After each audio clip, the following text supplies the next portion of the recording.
If your stress keeps coming back, no matter what you do, there's a reason. And it's probably not what you think it is. Have you ever asked yourself, why can't I get on top of my stress? Maybe you've tried taking a break, distracting yourself, having a weekend off, or telling yourself to stop worrying. Yet somehow the stress keeps coming back. If that sounds familiar to you, then you're not alone.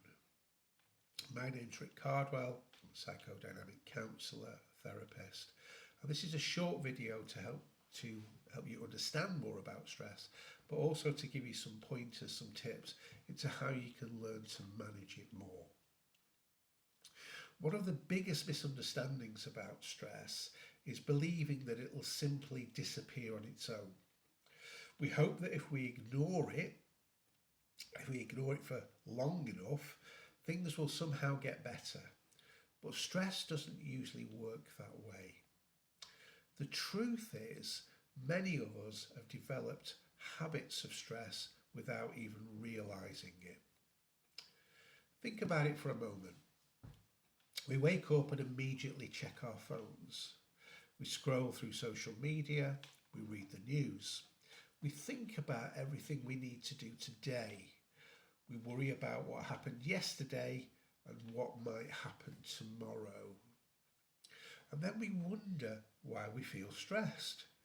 Stress is not just about what happens to us, it's also about how we repeatedly respond to what happens to us. If we keep responding in the same way, we often keep getting the same result.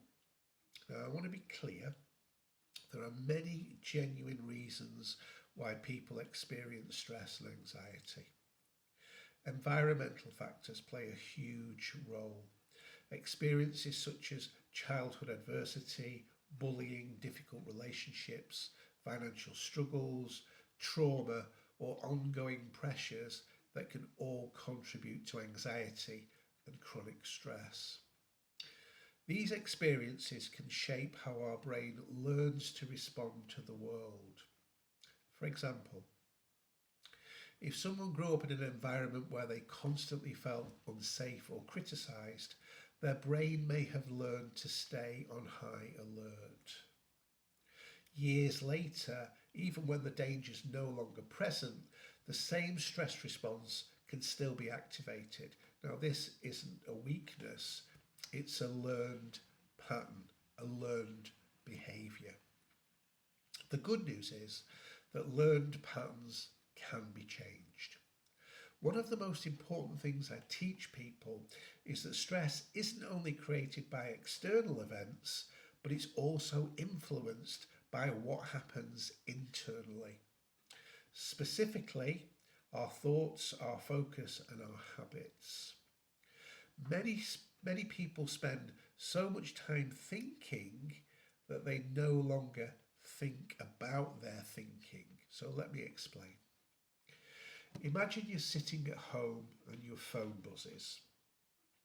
You receive an email from your boss saying, "Can we talk tomorrow?" Immediately, your mind will start creating stories. What have I done wrong? Am I in trouble? Am I going to lose my job? You actually haven't received any bad news, but your mind is already starting to create a stressful future scenario. Your body then responds as if that imagined scenario is real, your heart rate increases, your muscles tense, your anxiety rises, all because of a thought. This is why understanding your thinking is so important. Your brain is constantly looking for evidence to support whatever you focus on. So if your focus is on problems, threats, and worst case scenarios, your brain becomes very good at finding more of those, and it will focus on those. But if your focus shifts towards solutions, opportunities, and what you can control, your brain starts searching for those instead. So Where you put your focus is often where your mind will take you. That doesn't mean ignoring problems or pretending everything is perfect. It means consciously deciding what deserves your attention. So let's have a look at another example. Imagine two people stuck in traffic. The first person is thinking, this is a disaster, I'm going to be late, everything is going wrong. And the second person is thinking, I can't change the traffic, but I can use this time to listen to a podcast or practice some breathing, find a way just to settle my focus and feel better. Same situation, different focus, different emotional outcome. Now, this is where many people discover that they have more control than they realised. Not control over everything that happens, but control over how they respond. And that's an important distinction. One challenge we face today is that we're surrounded by constant negative input. News headlines are often designed to grab our attention through fear and urgency.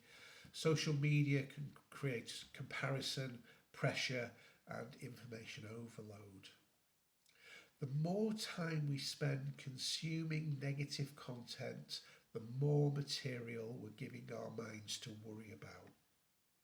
I'm not suggesting you stop watching the news, that's a personal choice, obviously, but I'm suggesting you become more intentional about what you allow into your mind. Ask yourself, is this helping me? Is this information useful right now? Or is it simply increasing my stress? Your mind is like a garden. Whatever you consistently plant and water will grow. If you continually feed stress, worry, fear, and negativity, those patterns will just become stronger. If you consistently feed calmness, perspective, gratitude, and solutions, those patterns become stronger too. The exciting thing, and this is about the brain, it's just so adaptable. It can learn new ways of thinking, it can develop healthier habits, and it can build resilience over time. So if you're feeling overwhelmed right now, here's what I want you to remember.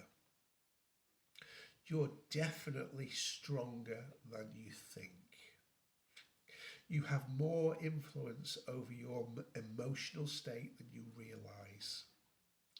And while you may not be able to control every situation, you can learn to control your focus, your habits, and your response. So how do you do that? Well, start small.